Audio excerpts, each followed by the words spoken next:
আমি আজকের পরে যদি কখনো তুমি আমার চেম্বারে আসো, আমি লিখে দিচ্ছি এখানে যে কখনো তোমরা দুজনে কেউ ভিজিট দিবে না।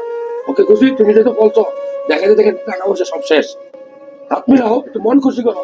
বন্ধাত্ম এখন হয় কেন? বন্ধাত্ম হওয়ার জন্য অনেক কিছু দায়ী।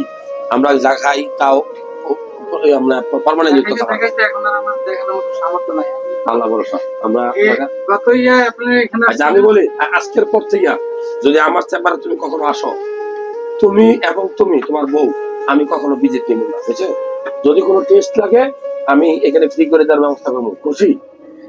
তারপরে তুমি আসবা। আমি আমি এই শোনো, কান্না বন্ধ করো।